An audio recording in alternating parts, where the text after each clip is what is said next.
Hello, everybody, and welcome to Disrupt Your Now. I'm so excited to see y'all, and I am so excited to have my friend Michele Malo join us. Michele is the Change CEO. She helps people who are dissatisfied with their career or their business figure out what they want to do, how they want to do it, and make the change so that they're living the life they want to live. I think I kind of got it right, but Michele, I want you to tell everybody about your background and explain more about what you do and how you got to where you are. Absolutely. Actually, you nailed it pretty good there, my Well, friend. yay, that's good. But it took quite a while to figure out exactly what that was because I started in Fortune 500. So Yes. I worked for like Kraft and Kellogg's and all those different kind of food places in the manufacturing realm. And I saw all around me how there was so much displeasure where people Yes. were in the moment, Yeah. right? So in there now, right? Mhm. They're taking a look around and kind of just checking the boxes, doing the everyday, but not really living everything that they wanted to do or to their full potential. They just kind of went from job to job. Hey, Yeah. this is the next step. This is the next logical step. And when you do that, what you start to find out is 10 years have gone by. And are you really where you want to be? And when I say that, I don't mean just your career, because a lot of people define themselves by their career or their Yes. business, but really it's about life. So Yeah. when I call it like the change, when I call myself the change CEO, because when there's one uh, piece of your life that is not working, and a lot of times that might be career or whatnot, that tends to trickle down into everything You are else. so right. So we want to make sure that I want to help people get past that fear Hmm. that even though they might be really good at it. I mean, I have an MBA. Ran marketing. I had a great job, but it wasn't what I felt like I needed to do. So I had no fear and I just left. Yeah, and I want to point out before we go further, I want to point out to people Michele is not saying you have to quit your job to do No. what you want to do.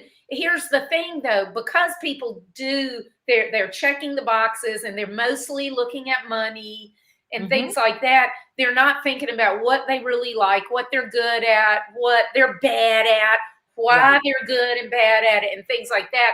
And I always tell people, even if you have a job, your business is your career.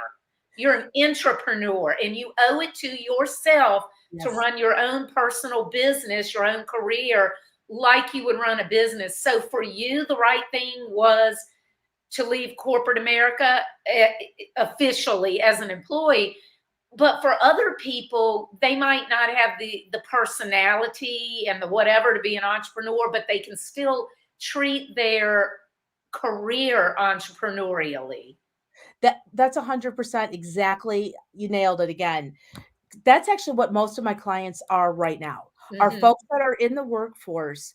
And what I want to try to help them with is their personal branding message to show that all of your skills and business skills are transferable. That's So right. you Between don't have, industries. Yeah. that's right. And even functionalities. Hmm. So as an example, my entire career was in marketing, right? So I guess that's why I really do gravitate towards personal branding.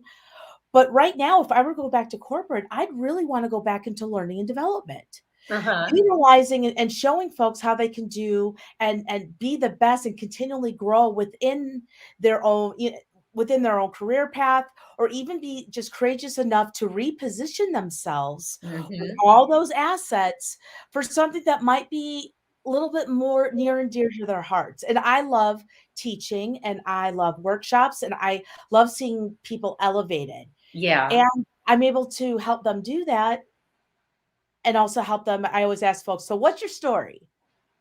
Yeah. And a lot of stuff like, what do you mean? It's just like, what is LinkedIn? What is Facebook? What is your resume? What shows up into an interview? What is that saying? And is it saying the exact same story? Hmm. So that authenticity and those really strong attributes that you have can come through. So folks, even though you might not be traditionally in pick a thing, HR or a traditional marketer, but Hmm. you can still move into it because you've proven to to the powers that be that you have every skill set that would make you successful. And in the end, it's all about them. What would make them successful if they were to bring you on into that role? And That's that's what I right. really see people with right now, especially with And COVID and stuff. that's so funny. I swear people are going to think that we like choreographed this to segue into each other. But I swear to y'all, we didn't. We just literally, I was just like, I'm going to introduce you and then you're going to introduce yourself. But I was going to say, people need to remember that they're doing a disservice to their company or to other companies if they don't put themselves in a space where they can deliver the thing that they're the best at and that they're the happiest at. Don't you think? 100%. With a lot of my clients, they got the rug pulled out from under them with Yeah. everything that's happening. So a lot of folks have lost their jobs, they've been displaced, they've been out of work, and that is horrible on people's mindsets, Mhm. especially for folks who've been in a certain career for Yeah. 10, 15, 30 years. And the idea is to look at that almost as a blessing because now this is the moment, this is the Mhm. disruption that Yep. you can take advantage of and work with your network and work with your family, someone like you or I, just to bounce ideas off of now, how do I want to reposition myself? Because you don't want to knee jerk say, I just Yeah. need a job. And then every Sunday night, you're like, oh, goodness gracious. And you even had to sit in the car on Monday morning and take those 3 deep breaths before Yeah. you walk in the front door. Because to your point, I want you to jump out of bed on Monday morning and like walk in like, I'm here. Let's That's do this. right. And that's where you get more productivity. That's where you get more Mhm. creative ideas, more collaboration, as opposed to people at the water cooler complaining. Just constantly complaining, and we all know if you're around people who are complaining, they're going to drag you down. If you're around people who are positive thinkers, and I don't mean like, lollipops or whatever, not Yeah, being butterflies and realistic. rainbows kind of thing. Yeah. But, people who are not stuck in the right here and now, they're able to look forward and looking at things positively. And you mentioned I just want a job. And see, that's one of the reasons that I do what I do is because when my husband retired from the Navy with 26 years of service in 1990, oh my God, I can't believe it's been 31 years ago. But Wow. I told him, and people in I'm 60, so people in my age range may remember the book, What Color is Your Parachute? Oh, And yeah. I bought that book for him. And I said, I want you to take this time and figure out what you really, really want to do, because he did not want to stay in the defense industry because Mm. he'd been in it his entire career. And he said, I just want a job. And I said, no, Tom, don't do that. And of course, I was only what, 30, 28, so he could probably, in his mind, he probably thought, oh, she's just not realistic or what, Right. and we had little kids. I mean, we had an 8-month-old and a 2-year-old, you know, Yeah. so I can understand the pressure he was under, but he would not read the book. He would not give himself the space and the grace to dream and to figure. Well, long story short, I mean, we ended up starting a couple businesses and selling them, and that was all fine and dandy, but it took a while before he ended up in what he really should have been in. And if Right. he had taken 1 month, 2 months, whatever, and Mhm. really thought about it, a lot of the pressure that he put himself under would not have ever happened.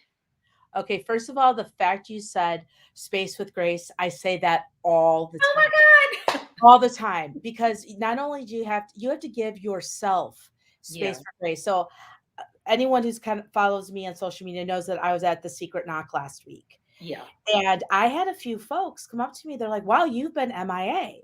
And I said, no, I actually haven't been MIA. I've been ME. And they're like, what do you mean about that? I said, I had to take a moment to get quiet Hmm. and to really figure out what was the best way to take a couple different opportunities that I had before me.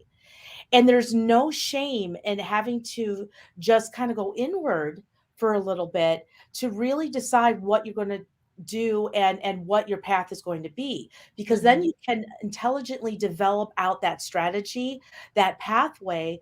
Make sure you have the right people around you to support that pathway, and then when you come out, you are so much more powerful and you can serve so many more people because you have found the power within yourself. And that's the disruption. Sometimes you just got to be quiet. That's right, and it's so hard for us to do It because is. almost everybody feels like I gotta do, and no, people feel guilty if they're not doing something.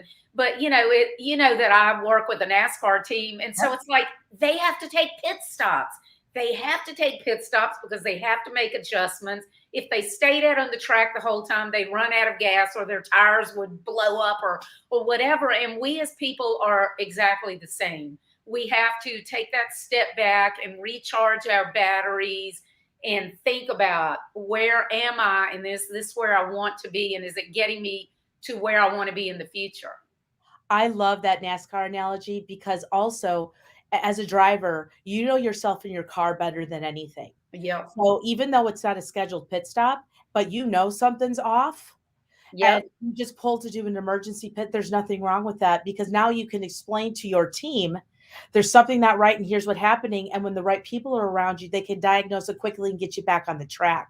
And in the And no, go ahead. Sorry. no, go ahead. No, my goodness, go ahead. No, No, I was going to say, and they don't wait until they're in the pit to tell. Sorry, y'all, for the analogies, but I think it's easier for people to learn with analogies.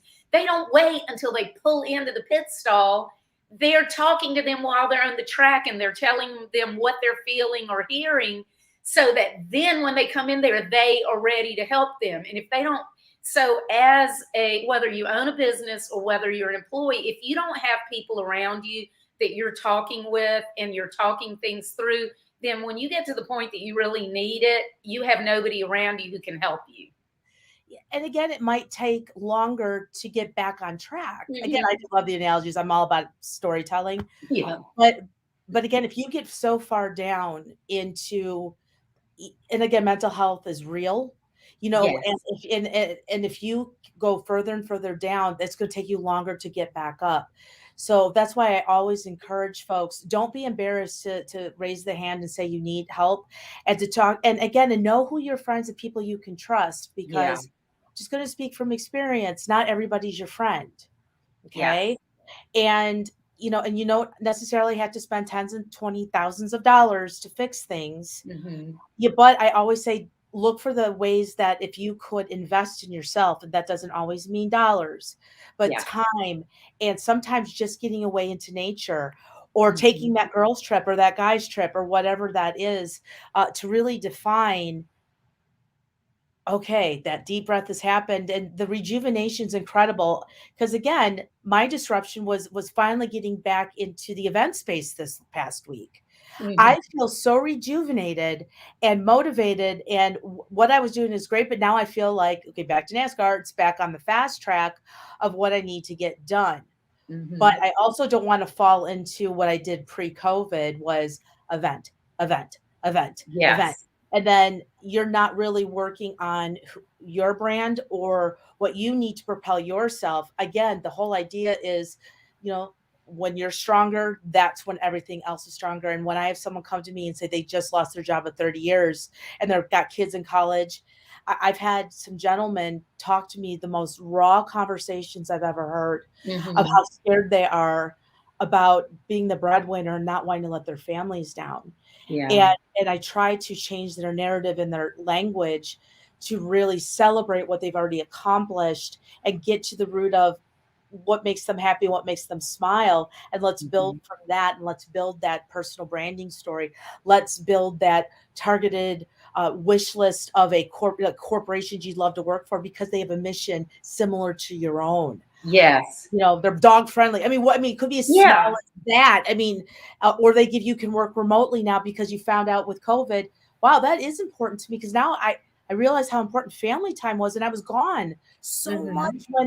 when before all this happened. So there's a lot about the COVID that has made me like that I'm not thrilled about. Obviously, our hearts go out to everyone who's struggling, Yeah. but there's also certain things that I'm not mad at. And Mm-hmm. that's like the fact that I think a lot of folks might have had the chance to reconnect with themselves, start a new journey, start a new business, um, and really just take this as an opportunity to do something really, really great. So for Yeah. that, I would like those are the to me the silver linings out of the last year and a half or so. Yeah, I just love that you're helping people who are really at that point that they really need to that they really need the help. And probably a lot of the people that you work with, because they have been very successful, they've been around a lot long enough to be very successful, they are probably terrified because of their age. And they're like, oh my God, why would anybody hire me? And I always tell people, yes, okay, I get it. Younger people know the buzzwords, they know the apps, they know all that. I'm sorry, those are tools. You Yes, know, yes, you are the one that knows the foundation. You are the one that has 30 years of experience that nobody can teach somebody. They have to learn it by doing it or by being with somebody like you. And here's the thing, we both need each other. Young people yes. need older people need younger people. There is no company out there that could only have younger people, let's That's say right. 30 and younger or whatever. They are not probably, most of them probably would never succeed because they don't have the deep experience of the seasoned older people. And I would say even the ones that don't have the seasoned older people, maybe within the company, they still have investors or somebody who Yes. is guiding them. And so y'all need to remember it's not a bad thing to be older. And that's why I always tell my age. I'm like, I don't care who knows it. I've owned my business for 25 years. And until I started this business, you can look at my LinkedIn and see literally everything I did was 2 to 2.5 years for 10 years, I guess, leading up to that, because I would do it and I like it and I'm bored. Do it and I like it, I'm bored. And I've been doing this for 25 years, but it changes all the time. You are a sister from a different mother. That is exactly what my LinkedIn looks like too. I was anywhere from 2 years to 4 in Uh-huh. in my 20 plus years in marketing. And a lot of my folks, and here's what's a little bit disheartening and what would break my heart is that the age, they were literally 5 years or less away from retirement. I know. See, it's so awful. And so that decision becomes, a big conversation is, do I retire Hmm. and then start that business I've always wanted to, or do I go back and do what I was already doing? And you need the seasoned leaders. This is why I keep telling them again. I'm going to do another analogy because my dad wanted a boy, so I'm all about sports. Oh Okay, my God. Okay, we really are. Because my father wanted a boy too. And yeah, so I got my my first mitt. grandfather used to say, well, if you can kiss your elbow, you'll be a boy. And I used to go around like this all the time. It didn't work. So, I got it. I started playing baseball and softball when I was like 4 years old. My first mitt. I digress. But if you ever listen to any championship teams, okay, what is the common factor?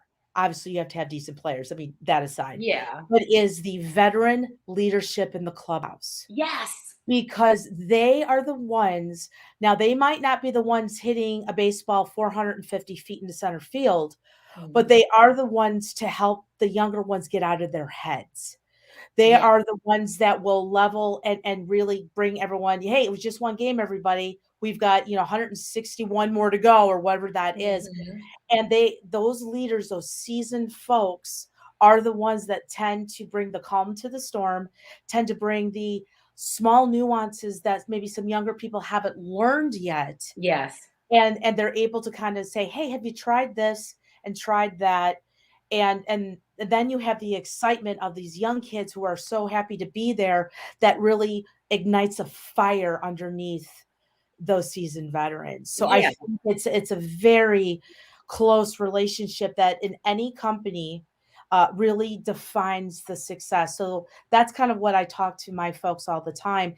But the bottom line is, first decide what you want to do, but never Mhm. let that external factor of, you think you're too old, you think it's too late, quit thinking. Yeah. Feel into it, and then look at everything you have and invest. I'm sorry, but really invest in a decent coach, or get Mhm. into a mastermind, or get into Yes.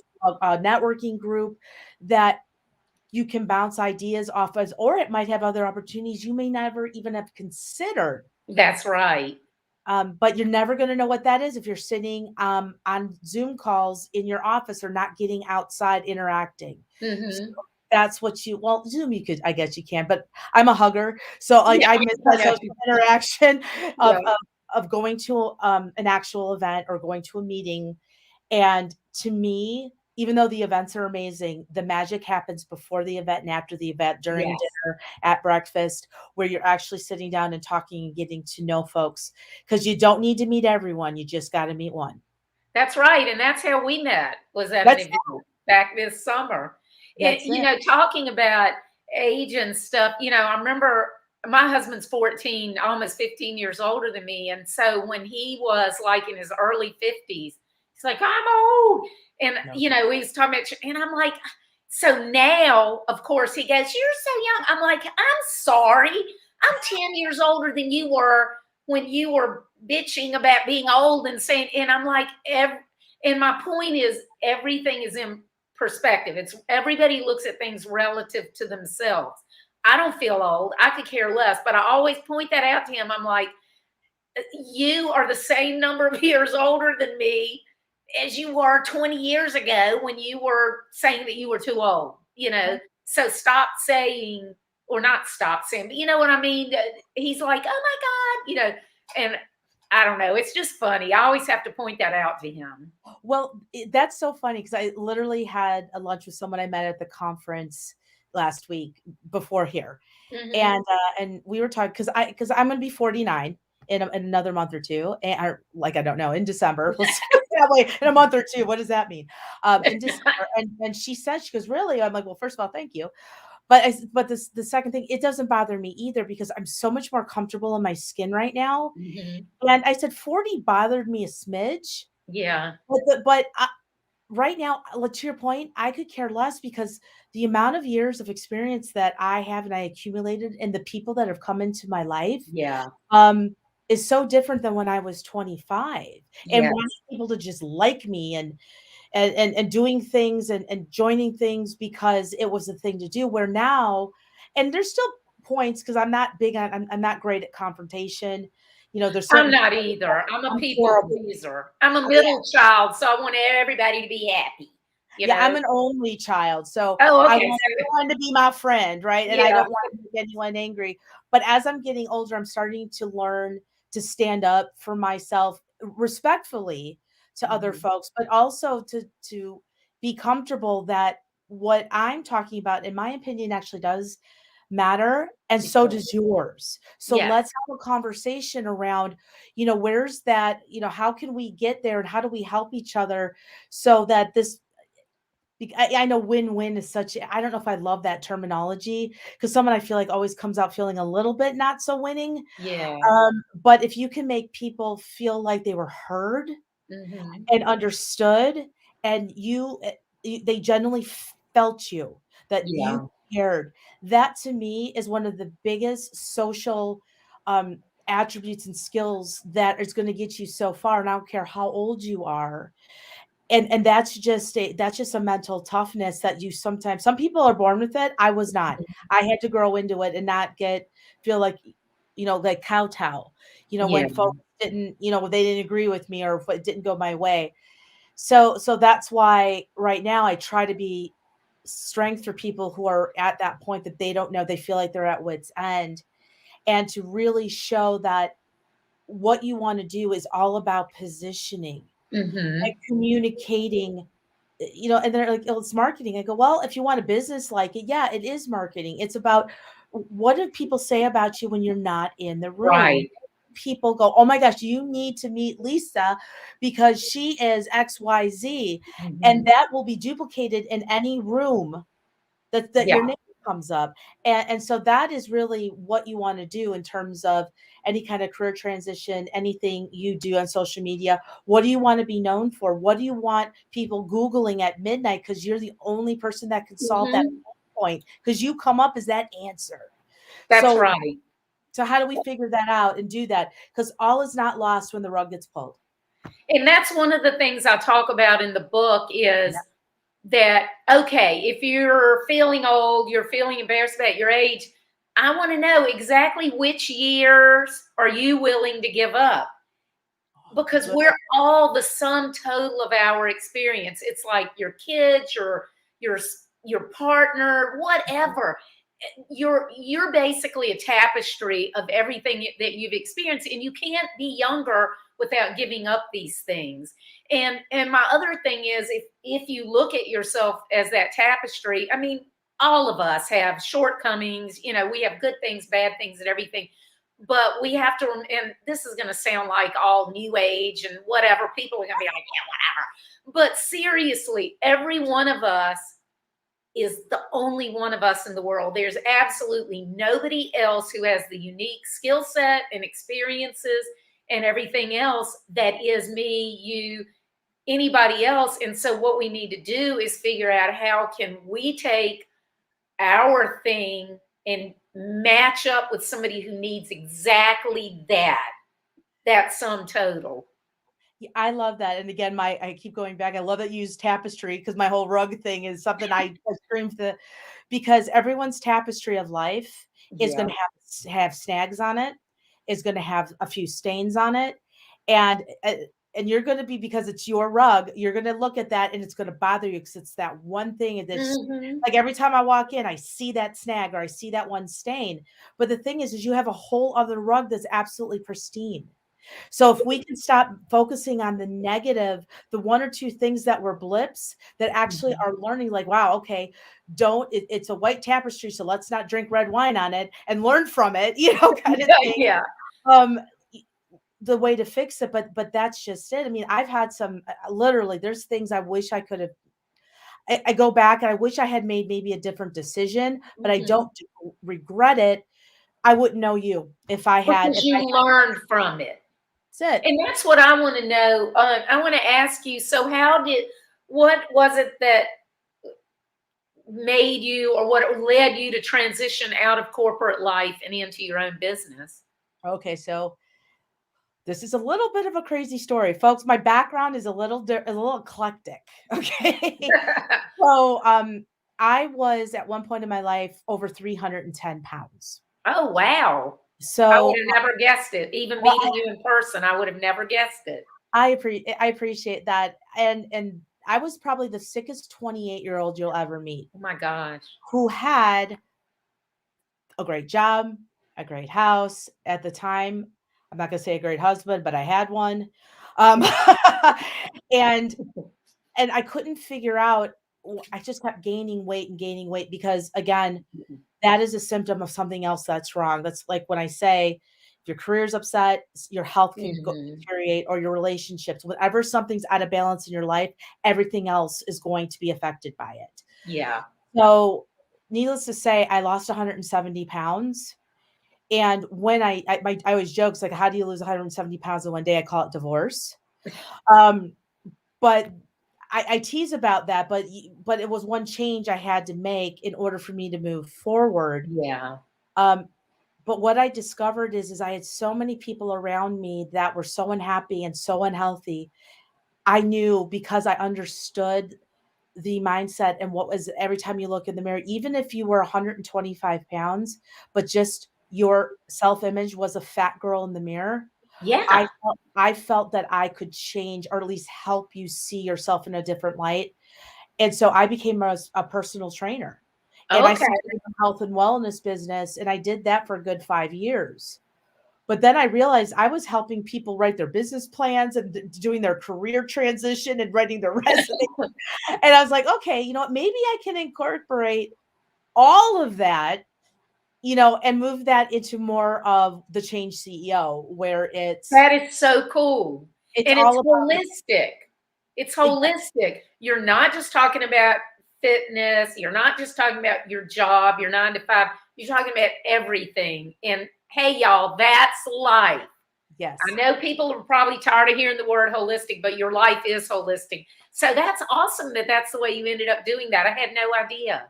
Yeah, it's everyone laughs at me. So they're like, so it's like a where's Waldo kind of like what I've done. But to your point about experience, I'm an adrenaline junkie. I ride motorcycles. I jump out of airplanes. Like Oh, I have fun. no problem with looking at something because I'm terrified of heights. I am too. So how do you jump out of airplanes? You got to get past the fear.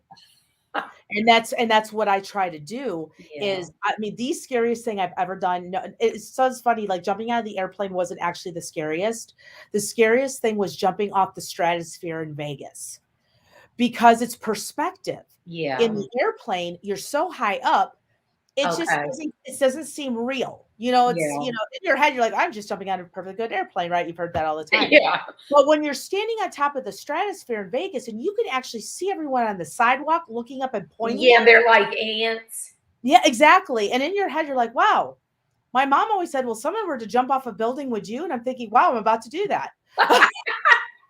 um, Oh and my then I did God. but it took me, and the two ladies that were at the top there, I remember I had a death grip on there, and they're like, don't overthink it. And I'm like, I'm a woman, I overthink everything.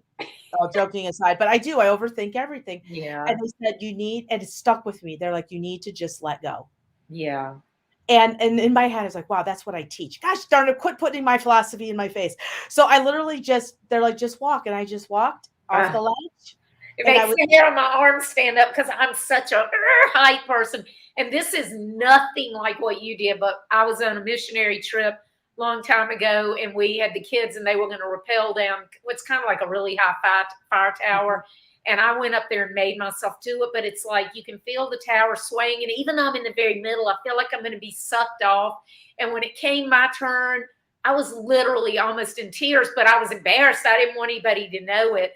But I stood there and then I finally just went, but I was so miserable. So that's like kind of irrelevant to this, but I'm so amazed that you've been able to get yourself to do that and jump out of airplanes and stuff. and by the way, not irrelevant at all. Anything that's a fear of yours is very real to you. So that I Yeah. always want to make sense. It's like, I don't care if you're afraid of bees or whatever, something as small as, like, why would you be afraid of whatever? It Hmm. doesn't matter. Whatever Yeah. that fear is real to you. And if you can get yourself to move past that, that's a victory in itself. I don't care how small it is. So never say anything's irrelevant, especially when it was something that was huge to you in that moment.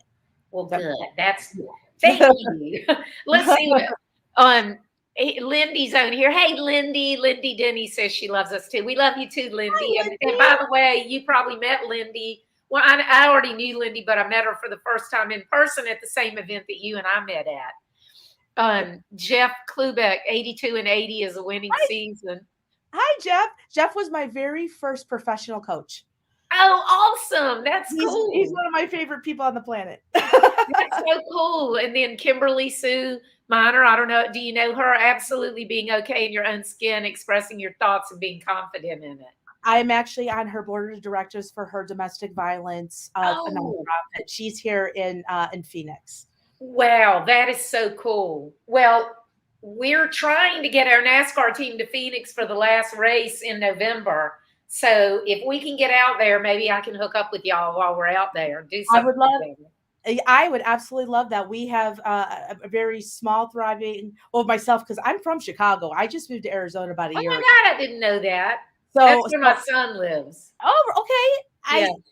I miss it, but I don't like, and we're starting to build this really incredible, powerful group of folks that I said I'm growing my uh, sphere of influence because I don't know anybody here really. So Oh, Kimberly, okay. Yeah. there's a whole bunch of folks that I'm finally starting to go, okay, and folks just nationally. That's what's so cool. Again, I'm not mad at certain things that happened during Zoom and Mhm. COVID because Zoom allowed us nationally to bring everybody together. So if you think of that in the bright spot, it's like folks that I might have only seen at an event here and there, Mhm. and now I have access to all the time, and that's going to become just natural now. I think for everybody, saying Yeah. that we don't have to wait for things. Has become a very natural medium for us Mhm. to get messages, to support people, to do workshops. I mean, to build businesses. Yeah. So And, it's you wonderful. know, it really didn't affect my business because most of my clients are all over the America and a few in other countries. And some of them I've literally never met. Many of them I've literally never met. So the shutdown didn't really affect my business directly in how I operated. What it affected was my clients. So of course, when it affects my clients, then it affects me, because if they feel like they can't do their thing, then they can't. So, but I worked with a lot of them to figure out how they could adjust, how they could adapt. And it's amazing how so many people have come out stronger. Agreed. Because having that bad thing happen to you forces you to look at things that you weren't looking at before. Absolutely. It shows you how much opportunity there could be. I Yeah. know so many folks that their businesses, this is the strongest year and a half that they've ever had. Yeah. And full disclosure, when this all first happened, plus I was moving cross country during all of this, you know, sometimes we talked about in the beginning, I had to get a little bit quiet because I was still trying to figure out, okay, I'm starting over in a new city. Only been divorced after a 20-year marriage, Mm. so trying to figure out, okay, exactly where am I going to land where it's not maybe in corporate consulting anymore and Yeah. doing things and being on stages, but now it's more about individuals and helping them find their next place because Mhm. I get it. I've used Yeah. like I said, Jeff is one of those people that has always been there to help me do that. So, because coaches need coaches, Yes, people need that's true. people, and everyone says, "Well, why do you have a coach? You are a coach." I'm like, because how could I ask you to invest in me if I don't believe the investment is worth it for myself? So true. So that's why I And encourage folks. look, I mean, Tiger Woods even has not just a coach, but I'm sure he has multiple coaches. The thing is, you always need that outside. I would say probably one of the, if not the biggest mistakes I made in the whole time that I've owned my business is waiting so long to have a coach. I don't know why I didn't. I've had one there for almost 3 years. And I'm like, why did I not have one before? But so, yeah, I encourage anybody out there, whether you have a business or whether you're an employee, a Yeah, coach is always good, because here's the thing: most of us ask our friends and family, and most of the time they are the worst people to ask, because they love us so much, they're afraid for us to take the risks. They're either afraid for us to take the risks, they're afraid that we'll fail, they don't want us to be hurt, right. or they're afraid that we'll outgrow them and they'll be left behind. Yeah, I And can't tell you how many people have asked me when I'm going to get a real job. yes, I was like, have one, but yeah. thanks for playing. Yeah, and even as long as I've been doing this 25 years, I still have people that'll be like, yeah, well, if I'm ever complaining, because of course everybody has bad days, they'll be like, yeah, well, that's why I do whatever. I'm like, yeah, whatever. I'm sorry I couldn't do that. I Right. mean, I used to work, I had a bunch of different jobs, but one of my jobs was an international conglomerate. And I just like, I felt like my soul was being sucked away. But here's the thing about those big companies: Mhm. they get so channeled into doing everything certain ways that they lose sight of the people as people. So That's it's it. on both sides. It's like companies need to understand how they can look at the strengths of their employees and put them in the best places for themselves within the companies, just as much as employees need to figure out where they would be best off. I love that because when you look at any kind of employee satisfaction surveys, Mhm. the biggest thing in gap is what management says and what management hears, and Yeah, most employees don't feel like they're heard, yeah. or because this is how we've always done it. And I'm just if you're okay, I'm gonna tell just a quick story. When I was working on the Keebler cracker business, which is Keebler Kellogg's, Mhm. I was charged as running that portfolio, I was charged with growing a very fast declining category because Mhm. crackers, you might have them at parties and whatnot, but there's no more cracker baskets on the tables. You're There's, right. it's farm to table, it's fresh breads, it's all these things Mhm. that is trend wise isn't conducive to really cookies and crackers. Mhm. So they're like, well, you have to grow it by X amount and blah blah blah. You have your goals. So we came up with an idea which was called Art of the Cracker. So instead of looking at crackers as something that goes with soup or maybe on a salad bar, you start to look at crackers as, well, what are other uses? And we brought in chefs and we asked our audience, well, it's a cheaper ingredient. So what else? So we did this whole beautiful thing called, like I said, Art of the Cracker, partnered with the Culinary Institute in Oh, Napa. that's so cool. And honestly, it was what I fought tooth and nail for, because I really thought, this, if we're going to do something different and disrupt, this is Hmm. something we had to get people to think differently about. And I knew if this failed, I was going to be in trouble. Hmm. Um, but I will tell you, they still, to this day, that was probably 15 years ago, are still using bits and pieces of it today. That And is so cool. I got told that I was nuts. And but we pushed it in the photography, and it's in the execution, it's in the partnerships. Yeah. So and it's that different thinking, and that's why um corporately I got a little discouraged, because I had a good boss that actually allowed, he's like, all right, I trust you. Yeah. But we went and we had good partners, and it was a huge success, turned that whole category around. But my That's so cool. But yeah, and that's another thing about really big companies, and I totally get it. You know, they're worried about the shareholders and the return for the shareholders, so it makes the managers up from upper all the way down afraid to take risks, but that fear is what causes them to not do as well. So if the companies if the managers have the freedom to act a bit more entrepreneurially, ironically, the shareholders in the long run will end up making more money, but they end up making the safe decisions because that has the safe return and it keeps their jobs safe. well, that's exactly right. So if you start to look, like, how many different flavors of Oreo line extensions can you do? Now, Yeah. is it going to give you an initial blip in terms of overall sales and revenue? Sure, because Mhm. this is some new news, but it's when you get folks thinking differently about your product, different occasions to use it, different usage rates. And they're like, oh, I didn't even think about using it here, there, and the other thing. Mhm. Now, instead of having that small blip and just constantly doing that same, okay, well, we need another flavor, or we Yeah. need this. Now it's, wow, we just opened up a whole new segment working with colleges and universities. Never even thought about that. And how we can help them elevate and bring in our experts to add value to their operations. Because no matter what you do, whether you're looking for your job, whatever, skills are everything. Your product lines, all that is got to be solid, but it's the Mhm. added value that you bring to the table with, that's empathetic, because I say all leaders lead and roll up their sleeves along with it, and all Mhm. of their team, and that's what makes you successful, is being able to look at things.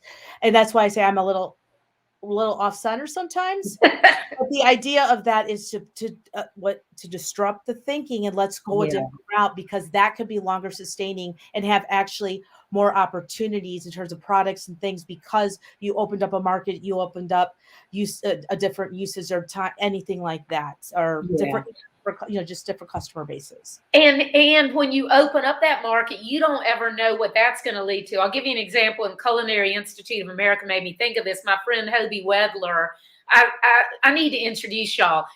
He's a blind PhD chemist, and Oh, he's a good friend of mine. My dad was blind, and Hobie and I've just gotten to be really good friends. We've had him on the NASCAR team on the car for the past several weeks. By the way, this is really cool. First Braille paint scheme in NASCAR. Really yeah, cool, but I digress.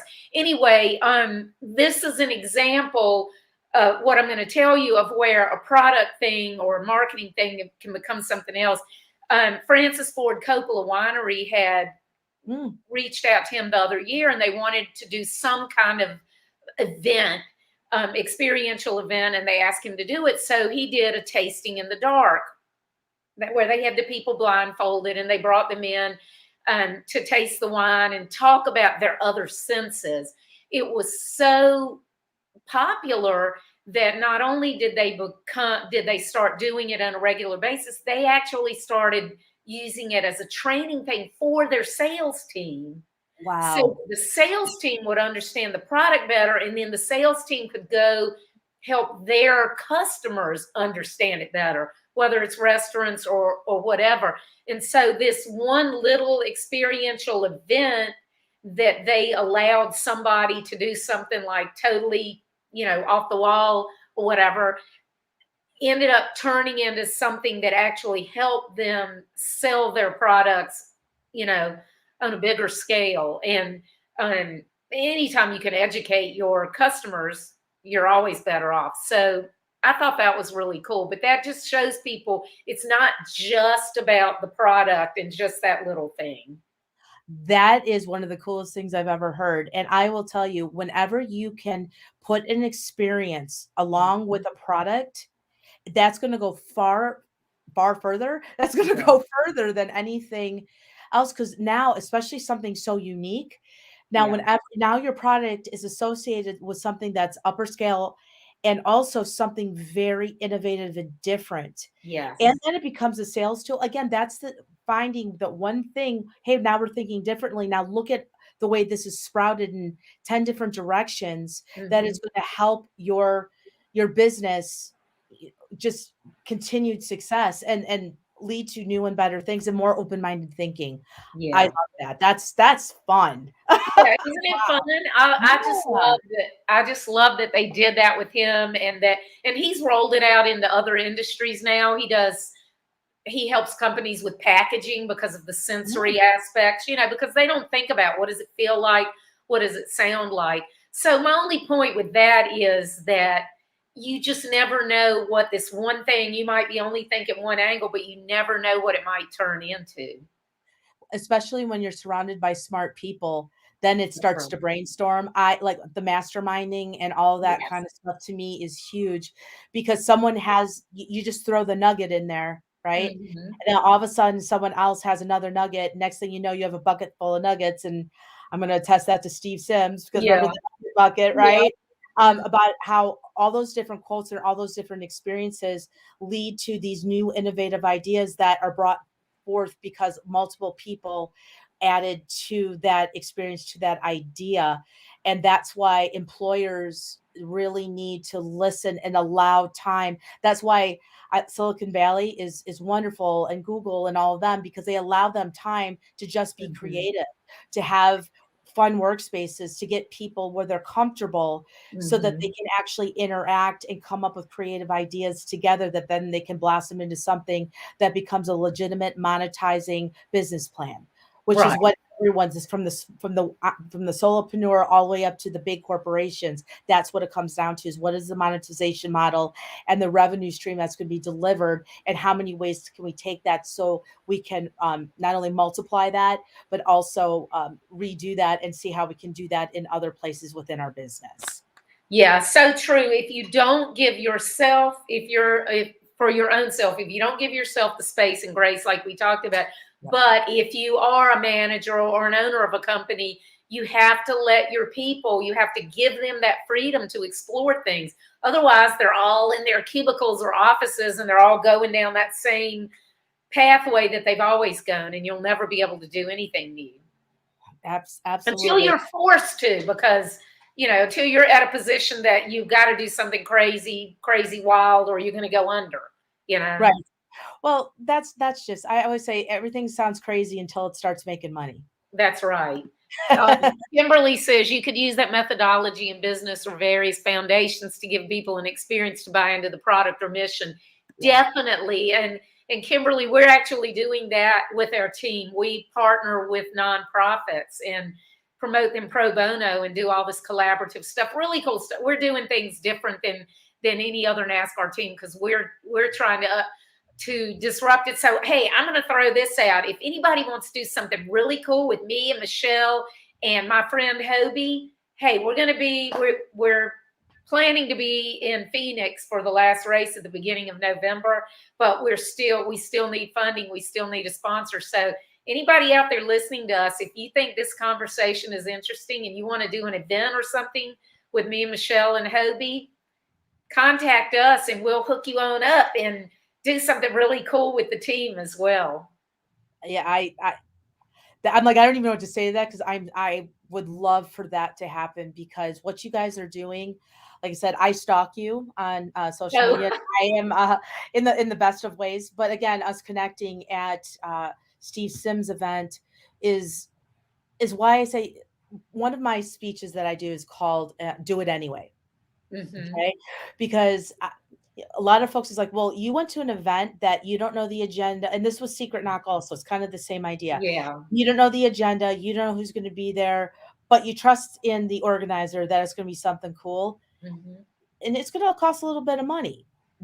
And there's that moment where do it anyway. And Yeah. that's how we've met. That's how I met Lindy. That's how, and Mhm. Matt and Ed, who was also at Secret Knock. Yeah, We Ed Parco. Yeah. Yeah, we had our little speakeasy group over at the Secret Knock and had dinner. It was just I know, I couldn't believe so many of y'all were there and I wasn't. well, you're going to be there next time, Yeah, but we'll I'll have see to each be there other in next time. Austin in November, so that'll be super cool. Yeah. But that Are was you there. going there? Will you be I there? am going. I Oh, am going to be cool. there. Yeah, yeah, yeah, Okay. definitely. Because I feel I'm not because Steve is because again we talked about coaches. I have a multiple because I Mhm. have different areas that I work on. I have a speaker coach. I have Steve is helping me because again I'm a branding person, right? Yeah. But sometimes you can't see the forest through the trees and you need someone else to help you do that. So him Yep. and his son are helping me do that. I work so I bounce stuff. I'm off of folks like I said. Jeff is one of my confidants. He's amazing about integrity, game, and all of that. If you don't know him, you should check him out. He's awesome. I said Last name? as Quebec. Yeah, okay. Yeah, definitely checking to him, and like I said, Kimberly's doing beautiful things and really trying to get this nonprofit and everything you're doing. So again, with people just on the stream and listening, and who will get this in the replay later, I welcome you to reach out to either of us. Mhm. If you want to bounce an idea, if you want to talk about how we can let's make let's not just do a thing, let's make a movement here, right? And get That's stuff right, done. yeah. And I'm really big into collaboration. I feel so strongly that the more people you can pull in to work together, the more ideas that you can pull in, like you were talking about ideas bouncing off. Everybody does less work, everybody has less invested, and everybody ends up better off. Right. And we can do some great things at the same time. I just love cause marketing, because you can help so many people. And the suicide prevention thing, my grandfather killed himself when I was 5, and my grandmother tried to 3 years later. So we do a lot with the team for suicide prevention and focus more on the military community because my husband is military. But you know yourself, when you help one demographic Mm-hmm. reduce suicide, it helps everybody because it basically is when one person commits suicide, it's other people get the ideation. So I do a lot with that, with suicide prevention, and then with Hobie, meeting him, doing the stuff, getting him on the car. Oh my God, I almost cried when he first felt of Colin's name over the door, and he could, even though it was a paint wrap, he could feel, and he was reading it. And I almost cried because I was like, oh, I wish my dad could have been there. Except the only thing is, he and Hobie would have been fighting over who got to drive the car on the track. But it was just so cool, and we're going to do a crowdfunder with Hobie for him to have. He launched a new seasoning blend in August, and we're going to do a crowdfunder for him to have the first Braille labels on a seasoning blend brand line. Because most people, if you don't live around people who are differently abled, it's not even on your radar. I mean, and that's totally natural. It's not on your radar. Why would it need to be in Braille? And see, for me, it's the opposite. When I was growing up, my best friend had been coming to my house for 2 months, and I didn't tell her dad he was blind because I'm like, I didn't think about it because hello, he'd been blind forever. And she'd been coming over like 2 months, and somebody at school said something about him being blind. She goes, he's not blind. I'm like, yeah, he is, and but I was like the inverse of most people. I didn't think about telling anybody that he's blind, but most people wouldn't think about, whether it's blind, deaf, whatever, if you haven't been exposed to it. And so with the work that we're doing with Hobie, we're trying to get people to become more aware of the differently abled people and how we can increase accessibility for everybody. Well, It's crazy is there's reasons why people meet each other. So don't forget, I was in food for forever, and I have very people who are very high within AHC who does Weber spices. I know people at McCormick. I have contacts all within that industry. So Okay. if I can be of ever of any assistance to make a connection for you for that, because again, the labeling thing, because I worked in, when you're launching stuff, Yeah, your packaging's just part of the process. that's right. So that I have many I worked for a packaging company actually. Oh, fun. Um, so if I can be of any assistance in making when you guys get that know what the plan is for any connections, I'm happy to do that. That would be awesome. And I just want you to meet Hobie anyway. You'll love him. Oh, He 100%. is just great. I mean, we just have a blast together. He was Well, so funny. He was talking with Colin, our driver down at Daytona, and they were talking about the spotter, and Colin said something like, "Well, I haven't seen the spotter yet today." And Hobie's like, "Well, I hope he's here." And then he goes, "Well, I'll be your spotter if he's not." And of course, Hobie's 100% blind. He was born blind. And he goes, and then Hobie goes, "Green, green, green." And then he's like, "Oh no, that's caution." Anyway, it was just really funny because they were riffing on, the blind guy being the spotter. And it yeah. was just a lot of fun. That is so much fun, and it's just interesting too because again, I was talking with my friend Adam, who is here in Phoenix, and he is huge in the world of working with Diabetics Association from a national perspective, and they're doing this huge event. I think yeah, it's in March, where it's a bike ride that's going to be going through the stadiums. And what was interesting is he asked, like, how can how you go around a table is like, what is the one thing if you had a need, and his need was if anyone has any contact to NASCAR. Oh wow. Okay. And so I was like, I didn't put it together until right now that Mhm. if we can help multiple communities, and again, I'm not sure what that ask is of him. I would just want to maybe make a connection. Yeah, yeah, I'd love to meet him. Because this is my thing. We are never like we're only going to help this nonprofit and only this because the driver's dad and I look at it as we want to help as many people as we can, and the Absolutely. more we can help, the more it's like all rising tide lifts all boats, you know. And And our only thing is if we can keep Colin on the track racing, then he can continue to promote these causes and got it. help people get access to the resources that they need. And it allows companies to be part of cause marketing campaigns. And everybody knows that cause marketing is great for your brand because it helps you connect emotionally with your customers. So Absolutely. And just to bring it full circle, I mean, and those causes and things like that, if you're looking for a job or you're looking to figure out what your next move is, mhm. look to what they back. Who, what charities, what is their mission, what is their underlying kind of philanthropic, because that could be where you're like, wow, that matches, and I can get behind X, Y, and Z. So that's another parameter to look at when you're looking at making a move or a job is to look at that to make sure your missions match. And if that's something you're always involved in, like I said, I work with domestic violence. That's more of my lead Mhm. charity type that I support. And then I see a company that is also very much behind that. You can get through stuff. So that's just Yeah, something to you think. have that affinity. There's Ex- already that connection. You have something in common. that was the word I was looking for. I could not come up with it to save my life. So Well, and I have a friend who also is in the book, Evan Guzman, and he was the first director of Verizon's global military outreach initiative. He built it from scratch, so it was kind of like his own company within the company. And he right. told me, he said, I approached it as though I was an entrepreneur because he didn't have anything to build it on. But then after building that, he started his own company. It's called Mill Brand Project. And he helps companies who want to have cause marketing campaigns that are connected with the military community. Yeah, And here's the thing, the military crosses all demographics. 100%. You don't know. I'll bet everybody out there, you don't know. Everybody out there knows somebody that has a connection to the military. They might not be in it, but they're all connected, and it covers all ethnicities, and race and everything, but also all of the needs, all the talents, all the everything. So selfishly, if you want to connect with a bunch of different types of people, the military is a great way to go because you can branch out from there. My whole family's military. My grandpa, actually Purple Heart, survived Oh, storming Normandy. He was on the oh, beaches. wow. My dad was airborne.